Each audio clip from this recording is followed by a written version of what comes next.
away from the vehicle. Let me see your hands. Officer, I'm just loading my car. You fit the description. Don't move. There's no need for this.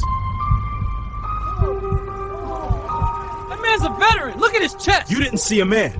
You saw your feet. He fought for the country. A black veteran is slammed to the ground by a racist cop in a grocery store parking lot until the officer realizes who he's really dealing with. This emotional story exposes racial bias, respect, and the power of quiet strength. Watch until the end. This one will stay with you. Comment where you're watching from, like, and subscribe for more powerful real-life storytelling. Every view, every like, and every share helps truth rise above hate. Subscribe today and keep these stories alive.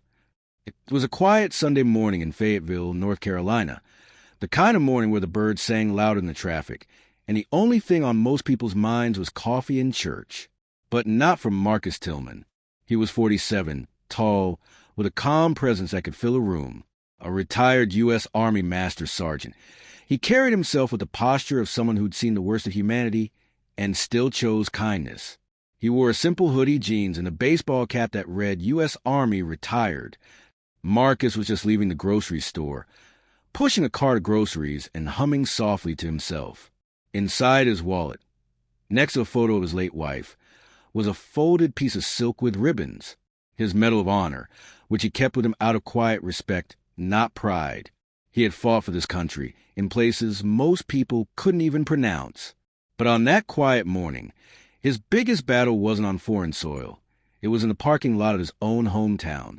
Officer Derek Hanlon had just started his shift, a young white cop, 29, with a chip on his shoulder and something to prove. When he spotted Marcus loading groceries into a black SUV, he didn't see a veteran. He saw a suspicious black man with a nice car. His thoughts moved faster than reason, his bias faster than his training. He pulled up behind Marcus, lights flashing. Marcus turned, confused. "Morning, officer. Something wrong?"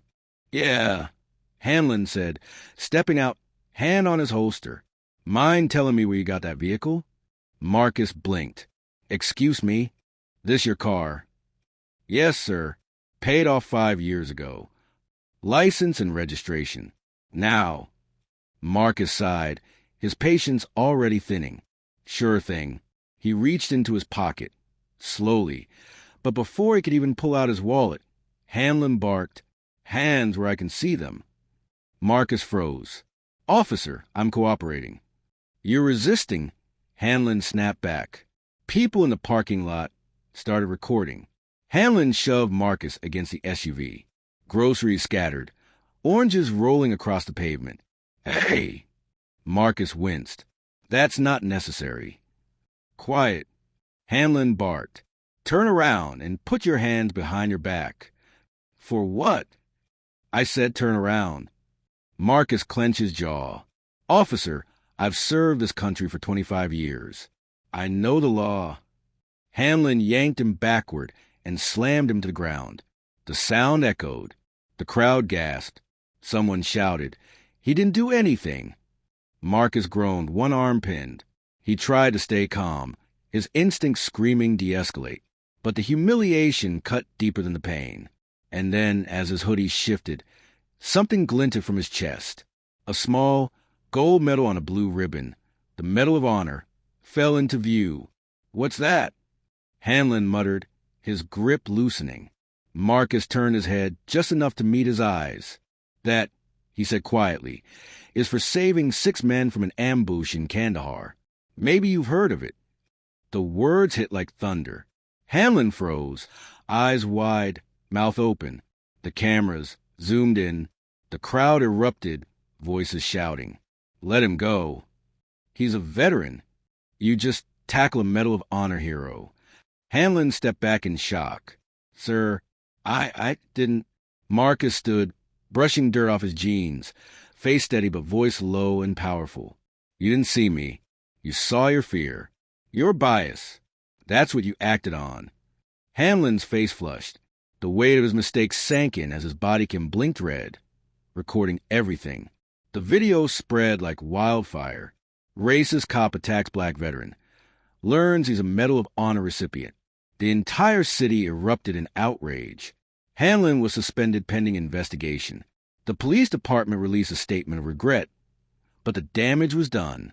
Marcus was invited to speak at a town forum a week later. Cameras lined the walls. People filled every seat. He stood at the podium. No uniform, no medals, just himself. "I've fought enemies overseas," he began. "But racism isn't over there. It's right here. It hides behind badges, behind fear, behind assumptions. I didn't want this attention. I wanted peace. But peace only comes when truth is louder than prejudice." The crowd stood in applause. Hamlin, sitting silently at the back, lowered his head. Months later, Marcus went back to that same grocery store. The clerk recognized him immediately and said, "Mr. Tillman, how can you be so calm after all that?" Marcus smiled softly. "Because I learned a long time ago, courage isn't just facing danger. It's facing ignorance with dignity."